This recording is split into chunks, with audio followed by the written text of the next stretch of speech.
하신 예수님 이름으로 감사하며 기도드립니다. 아멘.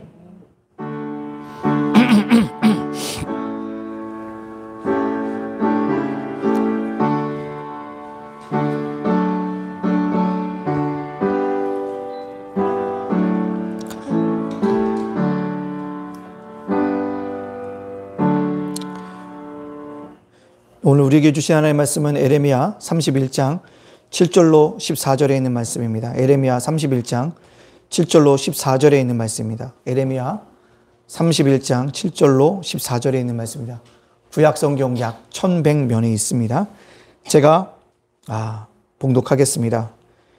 여호와께서 이와 같이 말씀하시니라. 너희는 여러 민족의 앞에 서서 야곱을 위하여 기뻐 외치라. 너희는 전파하며 찬양하며 말하라. 여호와여, 주의 백성 이스라엘의 남은 자를 구원하소서 하라.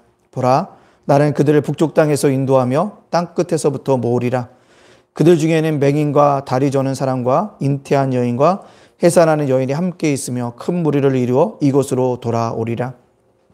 그들이 울며 돌아오리니 나의 인도함을 받고 강구할 때에 내가 그들을 넘어지지 아니하고 물 있는 계곡에 곧은 길로 가게 하리라. 나는 이스라엘의 아버지요 에브라임은 나의 장자니라. 이방들이여, 너희는 여호와의 말씀을 듣고 먼 섬에 전파하여 이르기를 이스라엘을 흩으신 자가 그를 모시고 목자가 그 양떼에게 행한 같이 그를 지키시리로다. 여호와께서 야곱을 구원하시되 그들보다 강한 자의 손에서 속량하셨으니 그들이 와서 시온의 높은 곳에서 찬송하며 여호와의 복 곧 곡식과 새 포도주와 기름과 어린 양의 떼와 소의 떼를 얻고 크게 기뻐하리라. 그 심령은 물된 동상 같겠고 다시는 근심이 없으리로다 할지어다. 그때 처녀는 춤추며 즐거워하겠고 청년과 노인은 함께 즐거워하리니 내가 그들의 슬픔을 돌려서 즐겁게 하며 그들을 위로하여 그들의 근심으로부터 기쁨을 얻게 할 것임이라. 내가 기름으로 제사장들의 마음을 흡족하게 하며 내 복으로 내 백성을 만족하게 하리니 여호와의 말씀이니라. 아멘. 오늘 에레미야 3장 31절 7절로부터 14절에 있는 말씀의 제목, 절망에서 희망의 노래를 부르라 라는 말씀으로 말씀을 증거하려고 합니다. 자, 우리 앞뒤 옆 사람과 한번 인사해 보겠습니다. 희망은 아름답습니다. 시작. 희망은 아름답습니다. 희망은 아름답습니다. 2, 3주 전부터 어떤 어르신을 알게 되어졌습니다. 근데 그 어르신이 사정이 참 딱해요. 6남매를 두셨는데 6남매를 본인이 어쨌거나 다 전문대학교까지 다 보냈대요. 근데 올해 89이신데 10년 전서부터 아무도 돌보지 않는다는 거예요. 오지도 않고 전화해도 전화도 안 받지도 않고 집을 찾아갔더니 이미 다 이사들 가고 너무 막막하시다는 거죠. 근데 딱 방 한 칸이 자기 소유로 되어 있어서 국가에서 혜택을 받지를 못하게 되어진 것을 봅니다. 만났더니 웃어요. 내가 6남매를 키웠는데 다 대학을 나오겠는데 날 덜 보는 자식이 없다고. 나는 희망이 없는 여자라고. 그렇게 구슬프게 우시더라고요. 근데 산 사람이 살아야 되니까 도와주신다 하니까 좀 도와주시라고. 그래가지고 사모와 저가 목요일날 금요일날 가서 동사무소에 그 전 주소부터 동사무소 가고 건강보험 찾아가고 의무부양자가 있는데 의무부양자가 그 일을 감당하지 못하고 있다. 그러니 뭐 할 수 있도록 해줘라. 국가에서 좀 긴급하게 도와줄 수 있으면 해줬으면 좋겠다라는 거를 했어요. 했더니 드디어 이번 주 금요일 날 이제 최종적으로 승낙을 받아서 좀 도와드리고 왔습니다. 참 되게 보니까 마음이 아파요. 희망이 없대요. 그렇죠? 자식이 10남인지 알고 6남매를 정말 본인이 그래요. 나 안 먹고요. 안 입고요. 애들 대학 보내느라고 6남매 무지 노력했습니다. 그래서 그랬어요. 어머니 대단하신 겁니다. 6남매 진짜 대학 나오게 할 정도로. 근데 문제는 자식들이 돌보지 않는다는 거죠. 참 마음이 아팠습니다. 근데요, 그분이 금요일날 이제 어디가 도와주고 나온다고 그러더라고요. 그래도 귀한 분들을 만나서 희망을 갖고 살게 되었다라고 고백함을 보고 있습니다. 그렇습니다. 사람이 희망이 있어야지만 뭐합니까? 살아갈 수가 있다는 거죠. 그래서 에릭 프롬이라는 사람은 뭐랍니까? 인간은 희망을 품고 사는 존재다라고 얘기합니다. 왜요? 내일이 희망이 있으면 오늘을 살아갈 뭐가 있습니까? 힘이 있다라는 겁니다.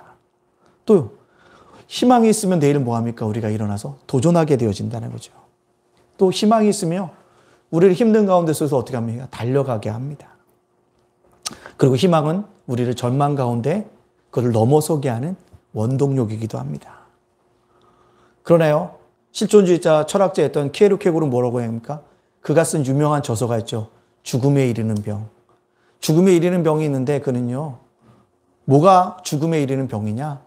절망하면 사람이 죽음에 이르게 한다라고 얘기하고 있다는 거죠. 많은 사람들이 왜 극단적인 선택을 합니까? 돈을 잃어버리거나 명예를 잃어버려서가 아니라 내일에 대한 절망, 내일에 대한 희망이 없기 때문에 극단적인 선택을 한다라는 것입니다. 따라서요, 우리가 신앙인이라고 한다면 신앙인들은 절망적인 상황 속에서도 우리 뭐합니까? 희망의 노래를 부를 수 있는 사람이 되어줘야 합니다. 왜 그럴까요? 내 힘 때문에요? 나의 능력 때문이요? 아닙니다. 주님이 나에게 뭐가 되시기 때문에 그래요? 희망이 되어주시기 때문에 그렇습니다. 우리가 주님만 잘 붙잡고 나간다면 주님이 나에게 뭐합니까? 희망이 있다는 것입니다. 나의 힘과 능력으로는 넘어서지 못하지만 주님께 소망을 두는 자는요, 주님께서 주시는 놀라운 회복의 은혜도 있고 만남의 은혜도 하나님께서 우리들에게 허락하여 주신다는 겁니다. 따라서 우리는요, 절망의 골짜기에 있을 때 희망의 정상으로 인도하시는 하나님과 함께 걸어간다면 우린 뭐 할 수 있습니까? 절망에서도 희망의 노래를 부를 수 있습니다. 오늘 본문 말씀에 보면 절망에 빠진 이스라엘 백성들을 보여주고 있습니다. 하나님이 이스라엘 백성들에게 명령하셨습니다.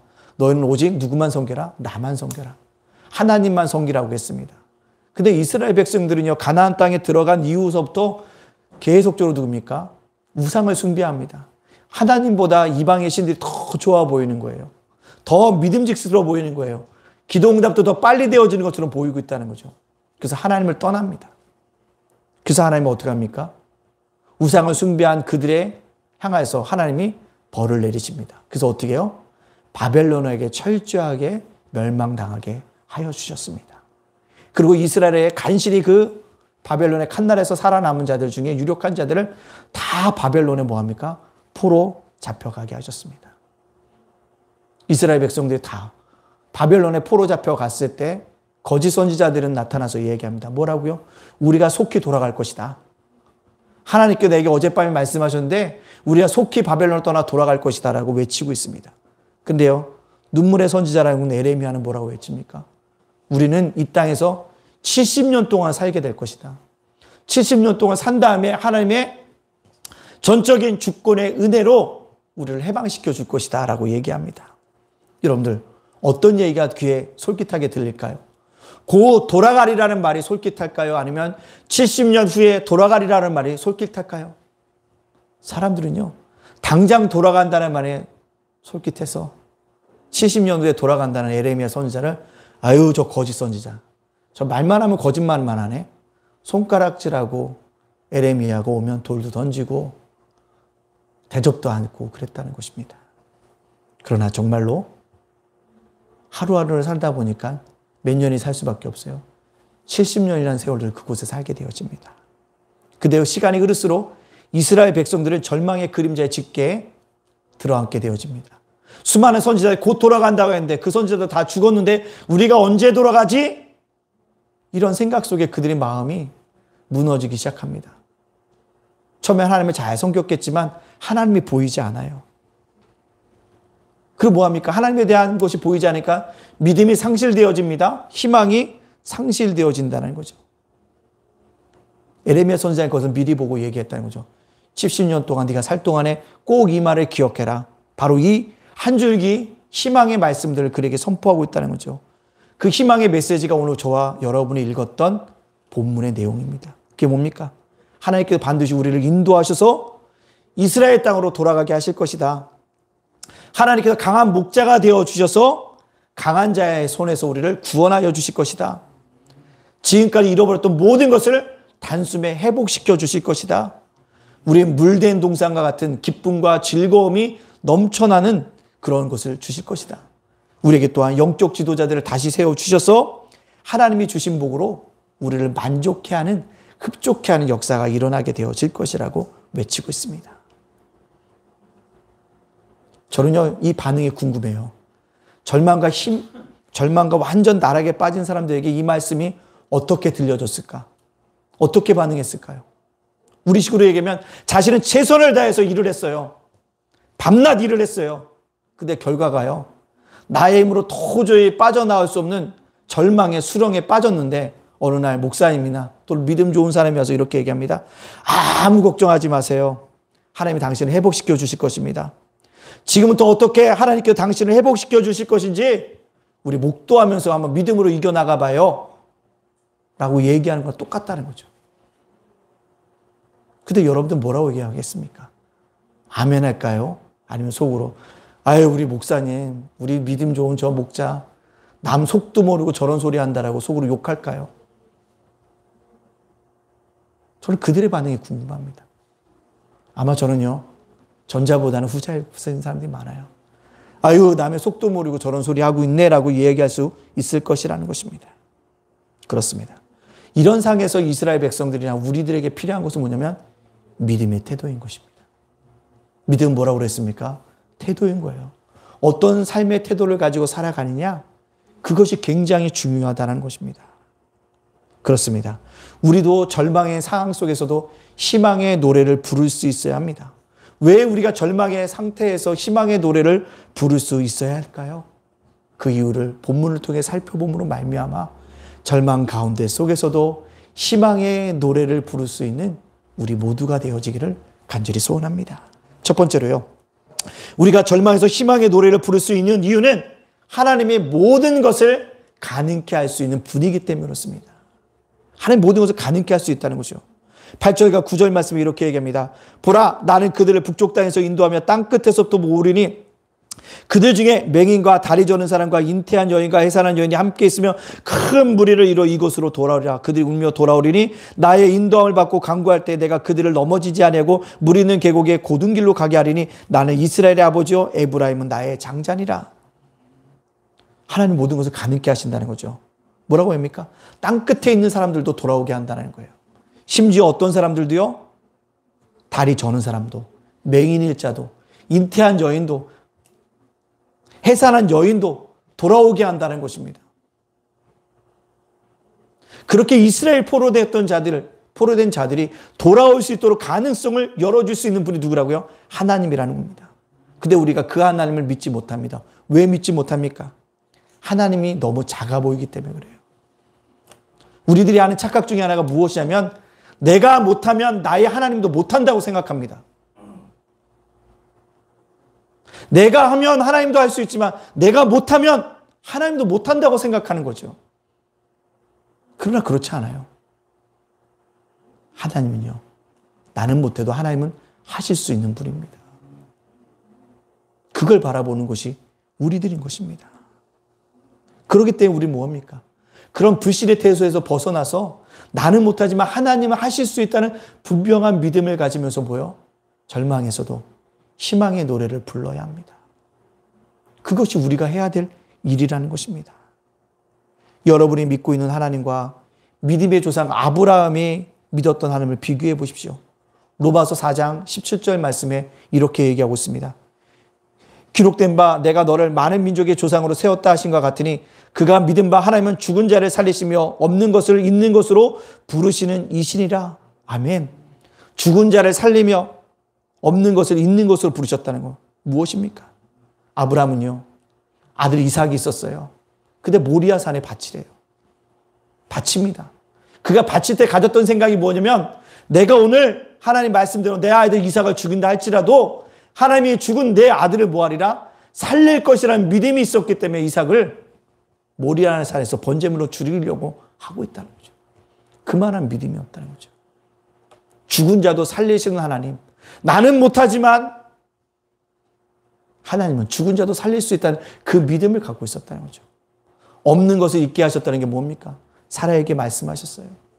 아브라함에게 말씀하셨습니다. 아들을 주리라고. 근데 사라가 이미 다 끊긴 거예요.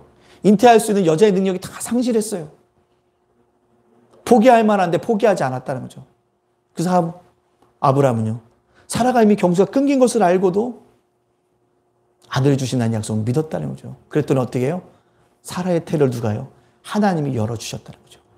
없는 것을 있게 하시는 하나님인 것을 바라봤더니 그에게 놀라운 뭐가 있었다는 거예요. 열매들이 있게 되어졌다는 것입니다.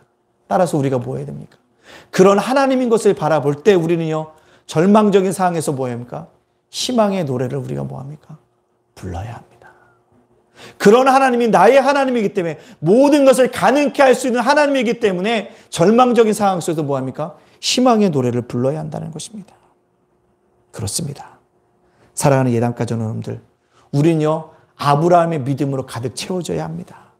주님이 말씀하시면 죽은 자도 살릴 수 있다는 것을 믿어야 합니다. 주님이 명령하시면 풍랑이는 파도도 잔잔케 할 수 있다는 것을 믿어야 하는 것입니다.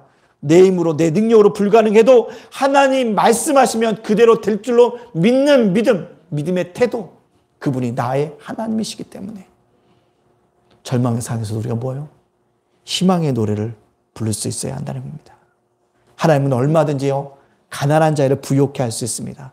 하나님은 얼마든지요, 미련한 자를 들어 배운 자를 부끄럽게 할 수 있습니다. 하나님은 얼마든지 불가능을 가능케 하시는 분입니다. 약한 자를 강하게 하시는 분입니다. 병든 자를 치유하시는 분입니다. 우리는요, 그런 하나님인 것을 믿고 내 믿음대로 된다는 분명한 고백 갖고 하나님이 이렇게 말씀하실 때 아멘하고 화답할 수 있는 우리 예담가족들이 되어지기를 간절히 소원합니다. 그럴 때 하나님이 우리를 어떻게 해요? 절망에서도 희망의 노래를 부르게 하신다는 겁니다. 근데 아멘입니까? 따라해볼까요? 아멘. 아멘. 아멘. 네. 우리 친구 목사가 과로로 쓰러져가지고 친구 목사를 병원에 입원했는데 그런 얘기를 하더라고요.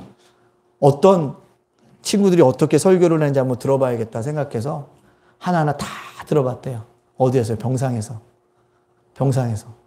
들어봤대요. 그래서 하늘안기교회 우리랑 같이 여기 군포. 근데 그리고 또 예담교회 설교도 다 들어봤다는 거예요. 근데 그 친구가 그래요. 야, 내가 보니까 하늘 향기교회는 목사님 무슨 얘기만 아멘! 아멘! 그런데 예담교회는 아멘 하는 사람이 없더라. 좀 설교를 은혜롭게 전해. 얼마나 은혜를 끼치지 못하면 아멘이 없냐? 설교를 듣는데 그런 얘기를 하는 거예요. 그래서 내가 훈련이 부족해서 그래. 그랬더니 훈련을 좀 시켜. 이렇게 얘기를 하는 거예요. 그래서 내가 그렇구나. 금년에 그 통화를 하면서 그랬습니다. 코로나가 끝나면 아시죠? 저희가 세 교회가 모여서 체육대회를 했었잖아요. 저희 교회 차례예요. 저희 교회 차례입니다. 그래서 빨리 끝나면 가을에서라도 하자 그래서 알겠다고 가을에서라도 한번 우리 하면 세 교회가 뭐 하겠다고요? 체육대회를 한번 하자고 이야기를 했습니다. 근데 어떻게 될지 모르니까요. 일단은 약속은 했어요. 그렇습니다. 여러분들, 믿음대로 된다는 것은 아멘입니다. 아멘은 뭐예요? 그대로 됨을 믿는 거예요. 여러분들, 내가 아직 믿어지지 않아도 아멘 해야 합니다. 성경은 뭐랍니까? 마음으로 믿어 입으로 시인하라 그랬어요. 그게 아멘입니다. 그래서 우리가 그렇게 살아가야 한다는 겁니다. 두 번째요. 우리가 절망에서 희망의 노래를 부를 수 있는 이유는 뭡니까? 하나님이 결코 우리를 포기하지 않으시기 때문에 그렇습니다. 하나님 우리를 뭐 하지 않으신다고요? 포기하지 않으신다는 거예요.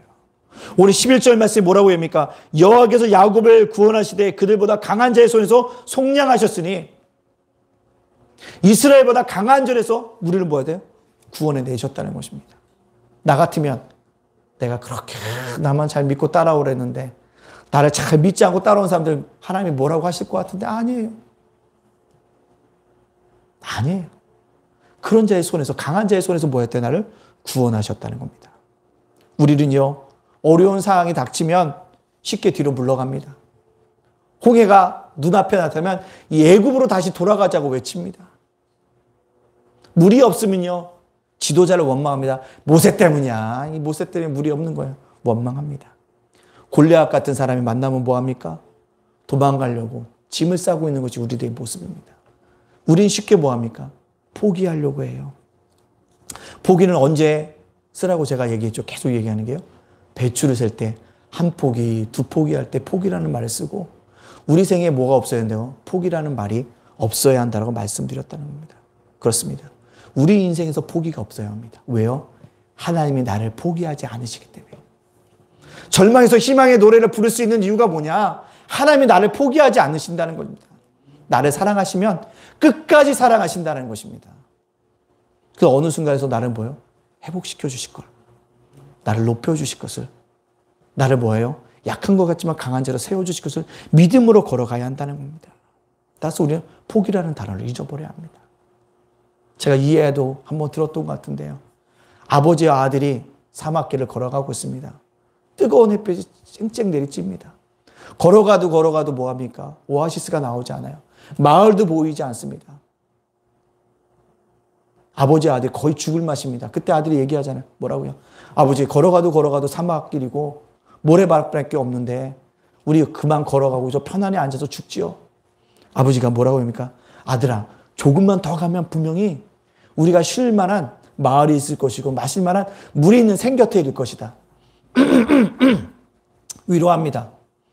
아들이 아버지의 말을 듣고 뭔가 따라갑니다.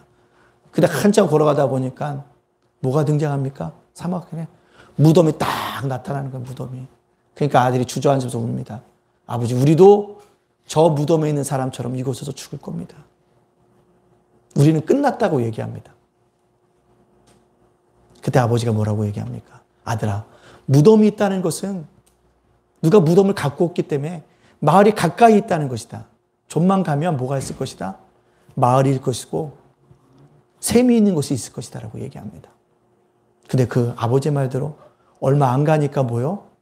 마을이 있고 샘을 발견하게 되어져서 편안히 쉬었다는 이야기입니다. 여러분들, 우리가요 살아가면서 가끔 사막의 무덤 같은 경우를 만날 때가 있습니다. 어려움이 계속 오는데요. 더 큰 어려움이 딱 눈앞에 나타날 때도 있다는 것입니다.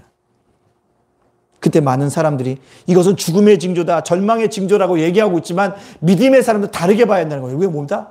희망의 징조다. 계속 어려움이 없다, 큰 어려움이 온다면 이것만 넘어서면 뭐가 있을 거다? 우리에게 분명히 큰 은혜의 샘이 있을 것이고 기쁨의 샘이 있을 것이고 행복의 샘이 있을 것이라는 것입니다. 따라서 우리 뭐합니까? 절망 가운데 빠져드는 것이 아니라 좀 더 포기하지 않고 낙심하지 않고 한 발을 내디뎌야 합니다. 그 성도는요, 죽겠다라는 말 대신 이런 말을 써야 한다고 얘기하더라고요. 장경동 목사님이 설교 들으니까 뭐요? 죽겠다 쓰지 말고 믿는 사람이 이렇게 쓰래요. 죽게 있다 내자요. 다시 한번 해볼까요? 죽게 있다. 한번 시작. 죽게 있다. 죽게 있다를 계속 빨리 해보세요. 죽게 있다가 되더라고요. 죽겠다를 빨리 천천히 하면 죽게 있다라는 거예요. 어려움도 회복도 누가 있다? 주님께 있다라는 것입니다. 따라서 우리는요, 절망과 포기라는 독가사를 맞으면 죽게 되지만 어떤 고난이 오더라도 주님이 있기 때문에 죽게 있다. 그래서 난 뭐하리라? 능히 이겨나갈 것이라는 분명한 믿음을 가지고 뭐합니까? 나아가야 합니다. 그럴 때 우리가 어떻게 할 수 있습니까? 희망의 노래를 진정으로 부를 수 있어요. 절망의 노래에서 희망의 노래를 부를 수 있습니다. 공무원들이 요즘에 도서관에 대해서 잘 운영하고 있는지에 대해서 검사를 해요. 근데 작년에 저희들이 연으로 우리 교회를 왔다 갔다 했던 그 숫자를 파악해 보니까 약 3,000명이 넘어요. 그러니까요, 깜짝 놀라는 거예요. 아니, 코로나 시대에 무슨 도서관이 이게 넉 달을 쉬었대요. 작년에 넉 달을. 넉 달을 아무것도 보이지 못한 게 넉 달이었는데. 그래갖고 증빙 자료를 내라고 하더라고요. 그래서 방명록 쓴 거를 갖다가요, 60페이지, 70페이지를 한 장 한 장 다 찍어서 보냈습니다. 그랬더니 기가 찬 거예요, 거기서. 와, 정말 숫자가 많네요. 숫자가 많네요라는 거예요. 그 얘기 들었는데 한편으로 기뻤지만 또 한편으로 서글펐습니다. 그분이 그런 얘기를 하는 거예요. 근데 목사님들이 가끔 이런 숫자를 너무 잘 속이세요. 이러는 거예요. 그 공무원 그분이 그러시다가 제가 하여튼 저는 정직하게 하겠습니다 라고 말씀드렸어요. 여러분, 세상 사람들도요, 코로나 시기에 모든 거 다 놓았다고 생각하겠지만 무언가를 하고 있다는 게 중요하다는 거예요. 그게 쌓이고 쌓여서 나도 그렇게 3,000명가량이 작년에 우리 교회를 이 도서관을 이용할 줄 몰라요. 연간 이용해. 물론 똑같은 사람이 많이 왔죠. 여러분들 포기하지 말고 뭐요? 오늘을 우리가 뭐요? 주님이 주신 은혜로 기쁨으로 살아간다면 내일은 분명히 우리에게 뭐요? 희망이 떠오르게 될 것입니다. 그때 우리가 뭐 합니까? 찬양할 수 있는 것입니다. 때를 따지 않는 뭐요? 하나님의 은혜가 있다는 것입니다. 우린 그것을 바라보면서 살아가야 하는 것입니다. 내가 견디기 힘든 고난이 온다 할지라도 주님을 바라보며 나의 소망이신 주님과 함께 걸어간다면 나는 뭐 할 수 있습니까? 살아날 수 있습니다. 포기하지 마세요. 사막의 무덤 같은 것이 내 앞에 나타나면 곧 내 모든 문제가 해결되어질 것을 믿고 더욱더 주님을 찬양하며 걸어가야 합니다. 그것이 중요해요. 어떤 분들에게 이런 얘기 많이 한다. 예배에도 기도 응답이 없고 변화도 없고 기도에도 응답이 없고 찬양에도 마음이 기쁘지 않습니다. 그래서 내가 했어요. 그건요. 올바로 찬양했는지 생각해 보시고 올바르게 예배 드렸는지 생각해 보시고 올바로 기도했는지 생각해 보세요. 정말 내가 처절하면요. 가슴에 우러나오는 기도가 되어져요. 그냥 가만히 있는 기도가 아니라 강단에 올라와서 울면서 기도할 수밖에 없다는 거죠. 찬양을 하잖아요. 어느 날 유튜브 찬양을 듣다 보면 내 마음이 너무 찔려서 그 자리에서 주저앉을 때가 있어요. 그 뭐라 합니까? 아멘, 아멘 합니다. 그럴 때 내가 뭐예요? 어렵고 힘든 절망 가운데서 뭘 보게 된다? 주님을 보게 된다는 거예요. 그래서 내가 뭐냐? 오늘 포기하면 안 돼. 주님이 나와 함께 계시지. 주님이 나의 산소망 되시지. 그걸 넘어가게 되어진다는 것입니다. 우리도요. 포기하지 말고 두 팔 벌려 나를 안아주시려고 준비하고 계신 그 아버지 품에 진정으로 안길 수 있는 우리 예담 가족들이 되어짐으로 말미암아 절망에서도 희망의 노래를 부를 수 있는 믿음의 백성들이 되어지기를 간절히 소원합니다. 세 번째로요. 절망에서도 희망의 노래를 부를 수 있는 것은요. 하나님은 도전하는 자들에게 뭐요? 용기와 힘을 주시기 때문에 그렇습니다. 도전하지 않는 자에게는요. 용기와 힘이 없어요. 도전하는 자에게 결과물이 생겨진다는 것입니다. 오늘 12절과 14절에 도전했던 어떤 결과가 나타납니까? 그들이 와서 시온의 높은 곳에서 찬송하며 여호와의 복, 곧 곡식과 세포도와 기름과 어린 양의 떼와 소의 떼를 얻고 크게 기뻐하리라. 심령은 물된 동산 같겠고 다시는 근심이 없으리라 할지어다. 그때 처녀는 춤추며 즐거워하겠고 청년과 노인은 함께 즐거워하리니 내가 그들의 슬픔을 돌려서 즐겁게 하며 그들을 위로하며 그들의 마음으로부터 기쁨을 얻게 할 것임이라. 내가 기름으로 제장들의 마음을 흡족하게 하며 내 복으로 내 백성을 만족케 하리라. 여호와의 말씀이니라. 아멘. 기쁨, 즐거움, 춤, 근심이 없게 한다. 위로, 흡족, 만족하는 역사가 일어난다는 거죠. 왜 이렇습니까? 도전하는 자들에게 주시는 하나님의 결과물이라는 것입니다. 도전하지 않으면요. 기쁨도 얻을 수 없고요. 즐거움도 얻을 수 없고요. 춤도 근심도 얻을 수 없다는 것입니다. 그렇습니다. 하나님을 믿고 도전하는 자에게는 근심이 없어집니다. 지금은 슬퍼도요. 춤을 추게 되어집니다. 즐거워하게 되어진다는 것입니다. 그것을 이야기하고 있다는 거죠. 도저히 불가능해 보이는 해방의 꿈을 에레미야 선지자는요. 하나님의 약속을 믿고 희망을 선포합니다. 그 희망을 가지고 뭐 합니까? 도전하라는 것입니다. 근데 문제는 뭔지 아십니까? 에레미야 선지자가 이게 70년 전에 이렇게 외친 다음에 70년이 돼서 돌아가라고 얘기하니까 돌아가는 사람이 별로 없더라는 것입니다. 이게 중요한 거예요. 이스라엘 백성들이 바벨론 포로에서 포로 잡혔는데요. 돌아가라. 이제 너희 고국으로 돌아가라. 하나님께서 신경을 통해서 얘기하셨는데 돌아가는 자가 없다는 거죠. 왜요? 70년 동안 살면서 이제 삶이 안정적으로 된 거예요. 삶의 터전을 포기하지 않은 거예요. 도전하지 않고 그곳을 사로잡은 사람들은 하나님의 백성들로 살아가지 못하고 바벨론과 함께 멸망의 자리에 가져졌습니다. 그러나 돌아가고 올 때 힘들어도 함께 가는 자들에게는 오늘 약속이 이루어지는 거예요. 기쁨을 얻고 만족이 있고 흡족하게 되어지고 즐거움이 있고 춤이 추게 되어지고 근심이 없게 되어진다는 것입니다. 이것을 기억하십시오. 막상 해방의 문이 열렸을 때 돌아가는 자라 도전하는 자에게는 이런 은혜의 축복들이 임했지만 돌아가지 않고 이곳이 좋사오니라고 줬던 바벨론과 함께 있었던 사람들은 바벨론과 함께 멸망했다는 사실입니다. 여러분들 어떤 길을 걸어가시려고 합니까? 안주하시려고 합니까? 도전하시려고 합니까?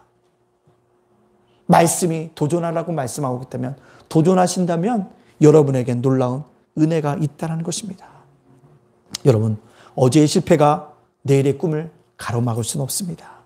어제의 아픔과 상처가 내일을 향한 도전의 의지를 꺾을 수가 없다는 것입니다. 우리는 오늘도 믿음을 가지고 도전하는 자들에게 힘과 용기를 주시는 그 하나님을 만나야 합니다. 얼마 전에 텔레비전을 보니까요, 차인표라고 혹시 아십니까? 네, 차인표가 나와서 연기를 해보고 싶다는 헬스 트레이너에게 자신을 소개하면서 이렇게 소개하는 이야기를 들었습니다. 제가 한번 읽어볼게요. 차인표는 누군지 다 알고 계시죠? 예, 그 이런 얘기합니다. 인생의 전반전을 마치고 휴식 시간을 가졌고 이제 막 후반전을 시작했다. 긴 전반전을 지나는 동안 여러 이름으로 불렀다. 아들, 학생, 회사원, 배우, 벼락스타, 아빠, 그리고 분노의 양치질. 이 모든 이름이 저를 사랑하는 사람들이 불러주는 것들이었다. 그러나 인생 후반전에는 제 스스로 지은 이름으로 살아볼 작정이다. 후반전에 내 이름은 도전이다. 이 마음 한켠에 찬란히 빛나는 비전이 도전이다. 지금과는 다른 삶을 도전해 보겠다는 거예요. 지금은 연기를 해왔지만 연기를 가르쳐 보겠다는 것입니다. 지금은 나를 위해 살았지만 이제는 누군가요? 다른 사람들을 위해서 한번 살아보겠다는 거예요. 도전을 새롭게 하고 있다는 것입니다. 인생의 후반전을. 차인표라는 배우도 인생의 후반기를 편안히 먹고 마시고 즐기며 살려고 한 것이 아니라 도전하기며 살겠다는 그 말이 제 마음밭에 다 박히더라고요. 그렇습니다. 도전하는 자들에게는요, 하나님께서요, 힘과 용기를 허락하여 주신다는 것입니다. 따라서 여러분들, 삶이 힘들고 어려울지라도 포기하지 말고 주저앉지 말고 일어서시고 뭐합니까? 도전해야 합니다. 늦지 말게 해야 합니다. 팬데믹의 어려운 현실이 누구든지 다 어렵다는 것입니다. 그러나 모든 것을 가능케 하시는 하나님을 바라봐야 한다는 것입니다. 제가 아는 어떤 분은요, 팬데믹이 진짜 어려웠는데요, 통닭 장사를 했는데 통닭이 정말 안 팔렸는데요, 팬데믹으로 자기는 배달 호황이래요. 남들이 다 어려서 웃지를 못하고 있지만 자기는 맨날 속으로 웃는데요. 그 얘기를 하더라고요. 남들은 안 된다고 하는데요, 되는 일이 있더라고요. 어렵다고 하는데요, 잘 되게 하는 사람들이 있더라고요. 그분의 이야기를 들으면서 도전을 받아요. 여러분, 우리는 믿음을 가지고 뭐합니까? 도전해야 합니다. 그럴 때 하나님께 어때요? 물된 동산에 축복을 허락하여 주신다는 거죠. 12절에 있는 말씀, 우리 다시 한번 읽어볼까요? 12절에 있는 말씀, 시작! 그들이 와서 시온의 높은 곳에서 찬송하며 여호와의 복, 곡식과 세포도주와 기름과 어린 양의 때와 소와 때를 얻고 크게 기뻐하리라. 그 심령은 물된 동산 같겠고 다시는 근심이 없으리라 할지어다. 아멘. 물된 동산과 같은 축복이 임한다는 것입니다. 그렇습니다. 우리 모두 절망의 땅에서 새로운 희망의 노래를 힘차게 주님과 함께 부를 수 있는 우리 모두가 되어지기를 간절히 소원합니다. 과남으로 극복하고 세계 최고의 자전거 경주인 뚜레드 프랑스를 6연패를 한 랜스 암스트롱이라는 사람이 뭐라고 합니까? 자전거 그 이상의 이야기라는 책에서 뭐라고 합니까? 나는 1%의 희망만 있어도 그것을 향해서 뭐 하겠다? 달려가겠다. 1%의 희망만 있으면 달려가겠다는 거죠. 그 1%의 희망 때문에 뭐예요? 암도 극복하고 자전거 대회에서 매년 6연패를 할 수 있다는 것입니다. 1%의 희망만 있다면. 그러나 우리 신앙에는 하나님이 전부가 아닙니까? 그 전부이신 하나님께서 우리에게 오늘도 희망을 주시고자 원하고 있는데 우리는 포기하지 말고 절망하지 말고 낙심하지 말고 그 자리에서 다시 일어나서 믿음으로 주님과 함께 도전하는 인생을 살아가야 되지 않겠습니까? 가능케 하신 하나님 믿으면서 다시 한번 일어서야 되지 않겠습니까? 그래서 우리가 어렵고 힘든 절망의 땅에 있을지라도 절망의 땅에서도 희망의 노래를 부를 수 있는 우리 예담 가족들이 다 되어지시기를 주님의 이름으로 축복합니다. 아멘. 기도하겠습니다. 주님, 그렇습니다. 우리 삶이 아무리 힘들고 어려워도 주님이 나의 희망입니다. 주님만을 붙잡고 일어설 수 있는 귀한 믿음의 사람들 다 되어줄 수 있도록 인도해달라고 우리 주신 말씀을 기억하면서, 이 시간에 기억하면서 주 앞에 기도하며 담대히 나가도록 하겠습니다. 함께 기도하겠습니다. 사랑의 하나님, 감사합니다. 그렇습니다. 주님, 우리 삶이 힘들고 어렵습니다. 때때로는 사막에 아버지 무덤과 같은 곳을 우리가 지날 때도 있습니다. 그러나 주님, 절망에서도 희망의 노래를 부를 수 있는 것이 신앙인이기 때문에 아버지 1%의 희망만 있어도 달려간다는 암토록 있는데, 우리는 희망의 하나님이 내 편이신데 뭐가 두렵다고 절망하며 주저앉고 있습니까? 다시 일어서게 해주시고 다시 노래할 수 있는 귀한 믿음의 사람들로 살아갈 수 있도록 하나님께서 허락하시고 인도하여 주시는 아름다운 은혜가 있기를 원합니다. 주의 팔과 주의 능력이 일어나기 원합니다. 한글의 역사를 일어날 수 있도록 주께서 허락하시고 인도하여 주시기 원합니다. 주의 팔과 주의 능력이 일어나기 원합니다. 하나님께 우리 붙드시고 우리를 인도하여 주시는 귀한 역사 있게 하여 주시기를 원합니다. 아버지 하나님, 우리를 지켜주시고 우리를 인도하여 주시는 귀한 역사가 있기를 원합니다. 하나님 도와주시고 하나님께 우리를 붙잡아 주시는 귀한 역사가 일어날 수 있도록 주께서 허락하시고